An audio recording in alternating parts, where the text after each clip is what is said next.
Bismillahirrahmanirrahim. Assalamualaikum warahmatullahi wabarakatuh.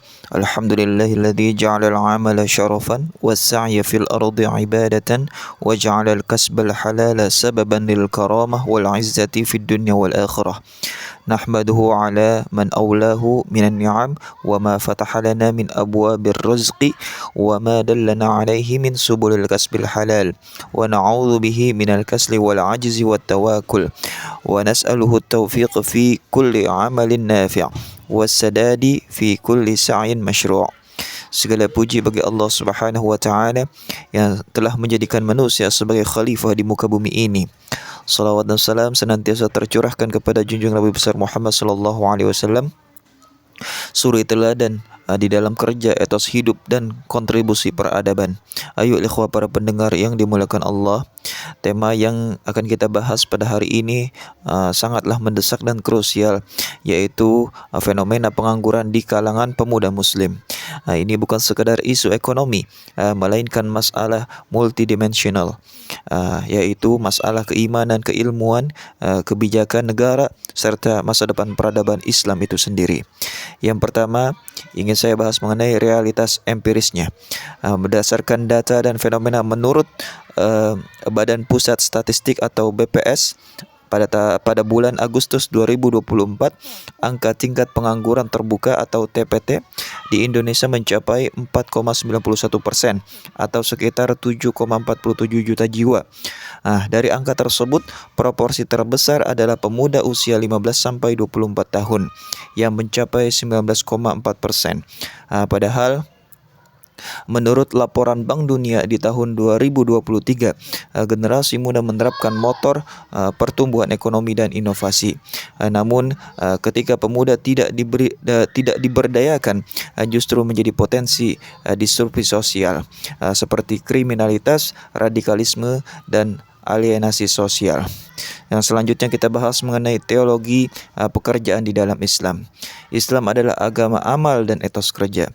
Konsep amal di dalam Al-Quran disebutkan lebih dari 300 kali. Ini menandakan pentingnya tindakan nyata. Allah Subhanahu wa taala berfirman, wa qul i'malu fasayarallahu 'amalakum wa rasuluhu wal mu'minun. Dan katakanlah, bekerjalah kalian, maka Allah akan melihat pekerjaan kalian. Begitu pula Rasulnya dan orang-orang yang beriman. Surah At-Taubah ayat 105.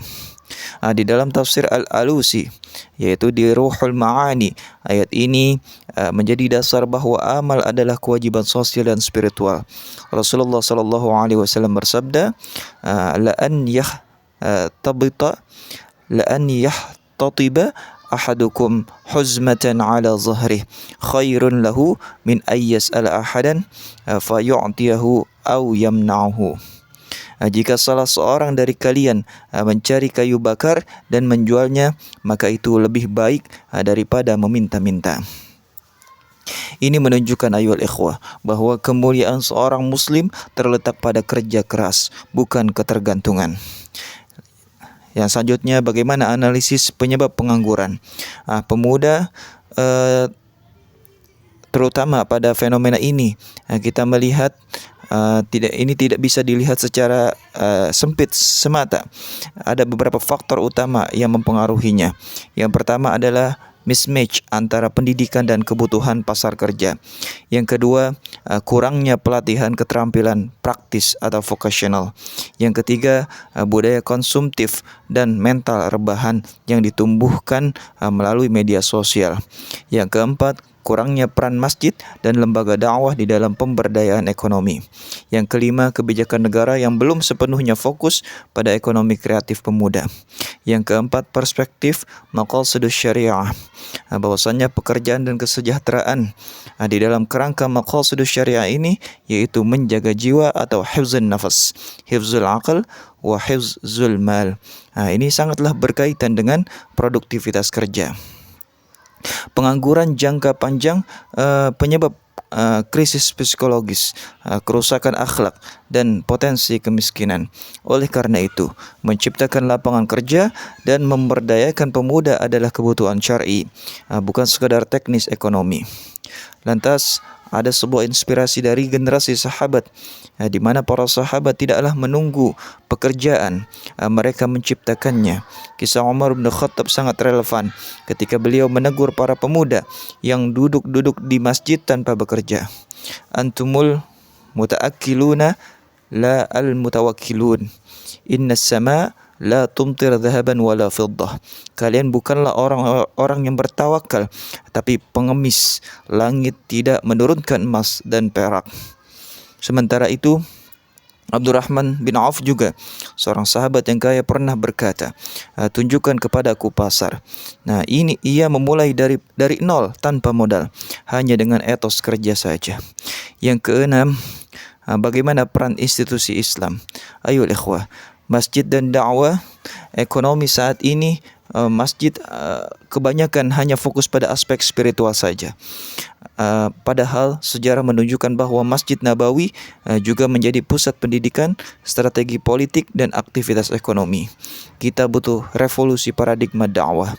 Yang pertama adalah dari ceramah pasif menuju pelatihan aktif. Yang kedua, dari hanya membahas pahala menuju pemberdayaan umat. Yang ketiga, dari retorika menuju solusi. Yang ketujuh, solusi dan rekomendasi strategis mengenai hal ini. Yang pertama adalah bagaimana kita bisa mengintegrasikan kurikulum keterampilan hidup atau kita sebut dengan life skills di dalam pendidikan pesantren dan madrasah. Yang kedua, bagaimana menghidupkan kembali Baitul Mal dan koperasi syariah yang dikelola masjid. Yang ketiga, pelatihan teknologi digital, di mana ekonomi syariah dan kewirausahaan untuk pemuda masjid juga harus dikembangkan. Yang keempat, mendorong peran ulama dan dai untuk menjadi pembimbing ekonomi umat, bukan hanya spiritual saja. Yang selanjutnya, sebagai penutup, saya ingin menasihati terutama para pemuda muslim, ayo bangkitlah. Jangan hanya menjadi objek perubahan, tetapi jadilah agen peradaban. Karena Islam tidak dibangun oleh generasi yang lemah, tetapi oleh pemuda yang berilmu, bekerja dan bertakwa. Rabbi ja'alni muqimas salah wa min dzurriyyati rabbana wa taqabbal du'a. Ya Rabbku, jadikanlah aku dan anak keturunanku orang yang tetap mendirikan salat dan terimalah doaku. Surah Ibrahim. Hadanallahu wa iyyakum ajma'in. Wassalamualaikum warahmatullahi wabarakatuh.